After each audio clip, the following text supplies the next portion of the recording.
I'm very excited to introduce our next speaker. Is a bioartist who explores what it means to be human at times when humans and technology are merging. She's a co-founder of Conceptual Art Technologies and has shown work in 46 exhibitions worldwide. Please welcome to the 100 Women stage, Amy Karle.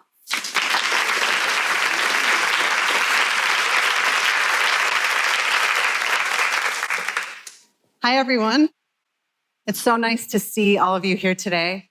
I'm happy that I can actually see this audience in person. Thank you for having me here at the BBC studios in London to share my work and discuss the female future.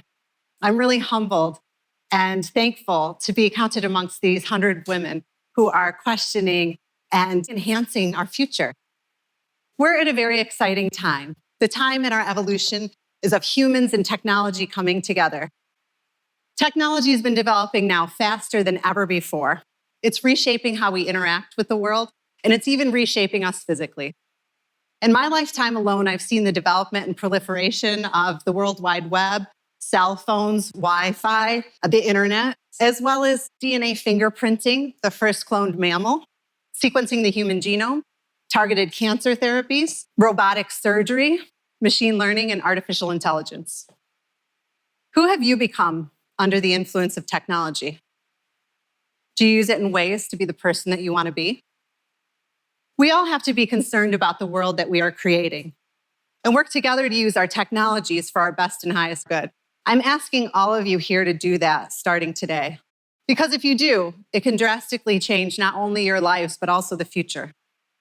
We may have a vague idea of what the future will look like, but we don't really know until it gets here.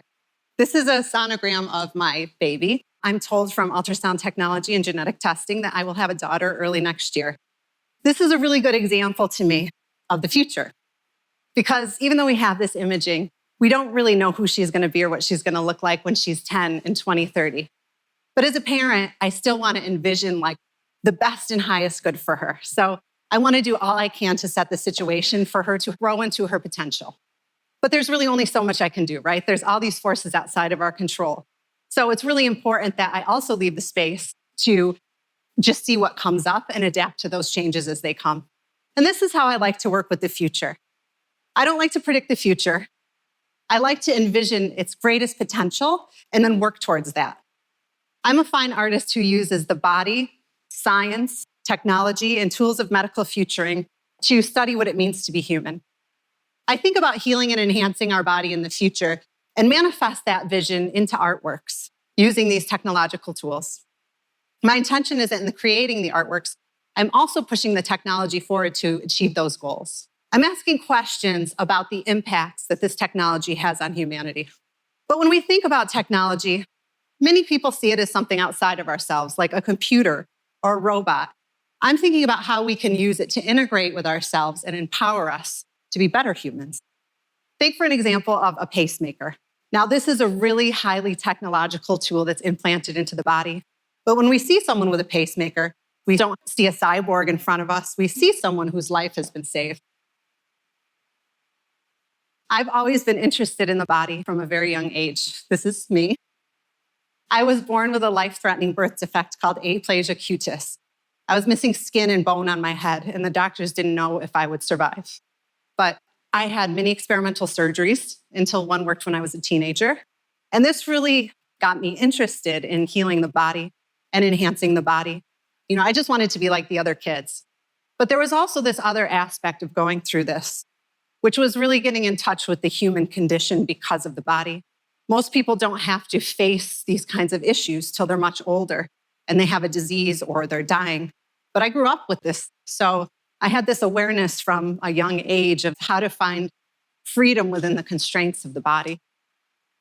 I'm especially interested in the body and using biotechnology and exponential technology because I study what it means to be human from many different angles. And this is a time in humanity and in our evolution of humans and technology coming together. In its broadest sense, biotechnology means harnessing biological processes and living systems to make products that can enhance our lives. And this falls under all kinds of categories, from the medicines we take to the foods we eat to even our fuel sources and our construction materials. Exponential technologies are the tools that I use. These are tools including biotechnology, digital manufacturing, 3D printing, artificial intelligence, to name a few. And I call these exponential because the changes they make have a vast effect on many different channels, and we usually can't undo their effect when they're implemented. These kinds of tools can be really dangerous, but they can also be used for our good. As a bioartist, I not only work with these tools to create artwork and study living systems and life processes, I also use these tools to question the impacts that they have on our world. This piece is a good example of mine. This is called regenerative reliquary. Regenerative reliquary consists of 3D printed scaffolds for stem cell culture into bone installed in a bioreactor. The base of this hand design is 3D printed out of a biodegradable gel that cells like to grow on. It's then seeded with stem cells from a living adult donor. The idea is that over time, the structure that I printed degrades and only the cells will remain and they'll grow into the form that was designed. This is when things get really interesting, to think that we can use our technology and couple it with the intelligence of life to heal and enhance us. Medically, this piece thinks about people who need bone grafts or implants, even those with limb differences. And so if the base material disintegrates and only a person's cells remain, a patient could donate their cells to themselves and then have a form be grown that was custom fit to their body and hopefully implant that with a lower risk of rejection because there's no foreign material. But I created this as artwork.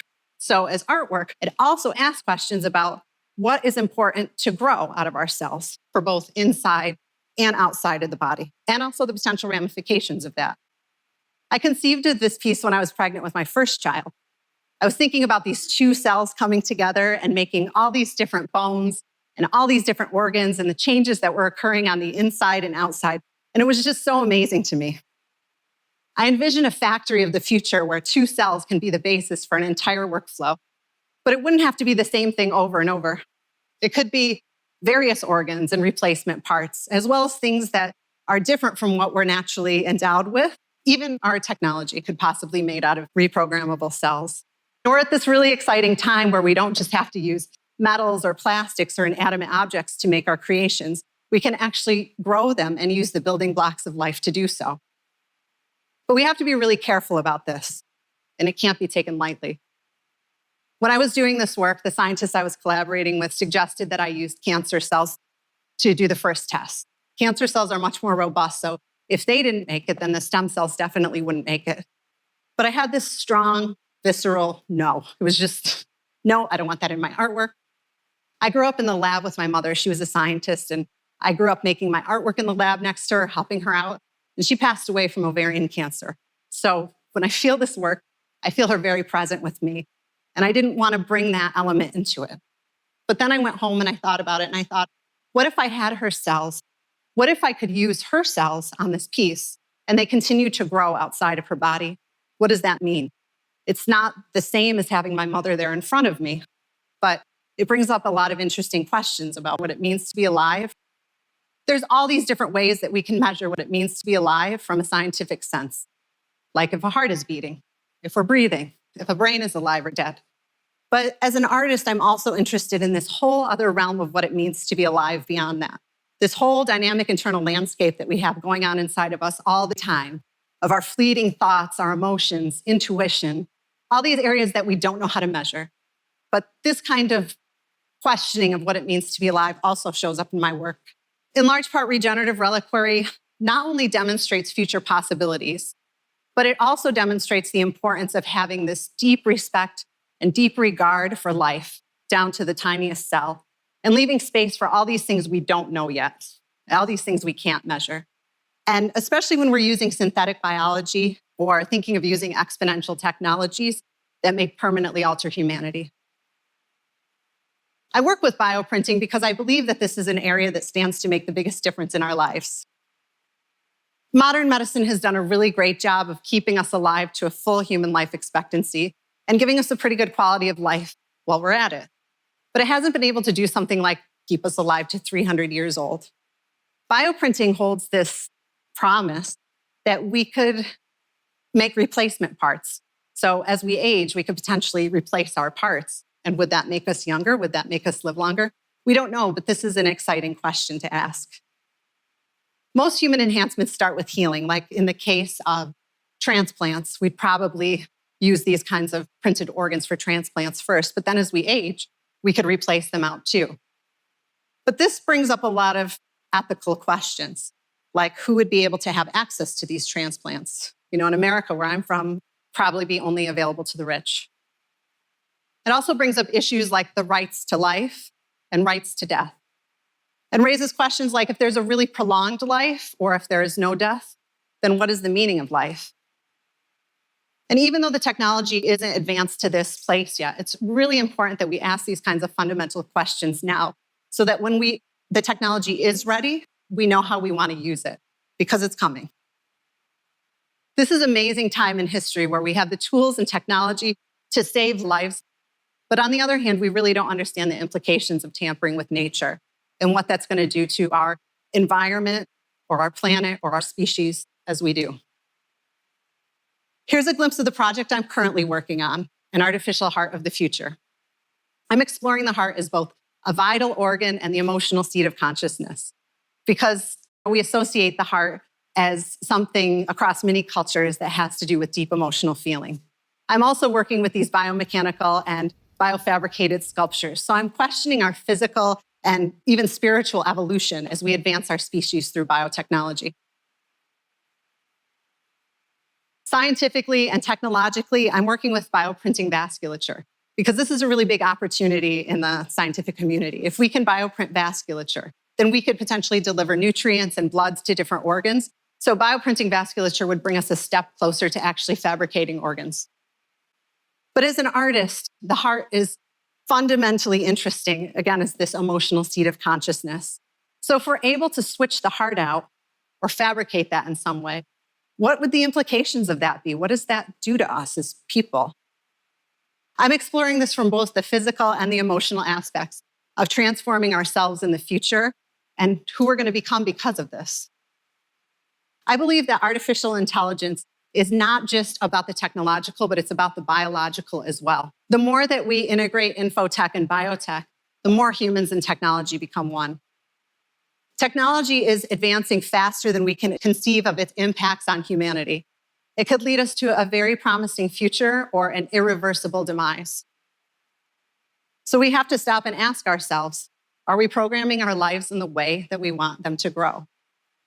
I think we'll look back at this time as a really interesting time in history and recognize it as a new chapter where we can take control of our bodies and our beings. We can already select when we're going to have children and the sex of our children. We can select out embryos that don't have disease, and the next step is genetic editing out disease. But as we do this, we have to be really cautious because what's going to happen to the deaf community or the dwarf community or the Down syndrome community? I think if my parents could have selected out my disorder, which I just yesterday found out is actually inherited through DNA, they would have. But if they did, I question if I would be here today and doing this work. As we cascade into the next industrial revolution, we have an opportunity for a new renaissance if we choose to use our tools that way. Across disciplines and cultures, we must work together and ask questions of who we want to become and determine how we're going to use our technology for our best and highest good to make a future that can be empowering for us all. We have to be concerned about the world that we are creating and include the value of the female voice to create a shared vision of this future. The act of predicting and shaping the future is currently dominated by men. But what if it was shaped by women? How might our values manifest differently? How might the future of humanity be different? There is a lot of opportunities for positive change and for women to help shape the future. Just think about these emerging technology fields. They're so young and growing that the thoughts, the inventions, and the visions that are implemented today will have a ripple effect down through the future. It's a really good time to get into these industries as women or minorities and make sure that equality of voice is heard. And even if you don't work in the field itself, you can think about how to use your technologies in the field that you're in today. And also even just how to use your technology in healthier ways that you do have access to in your homes and with your families. We have the power to work together towards who we want to become under the influence of technology. Leveraging our passion, our energy, our voices, and the tools available to us.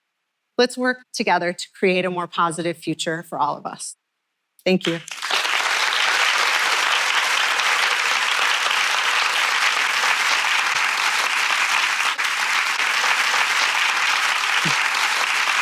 Amy Karle, everyone.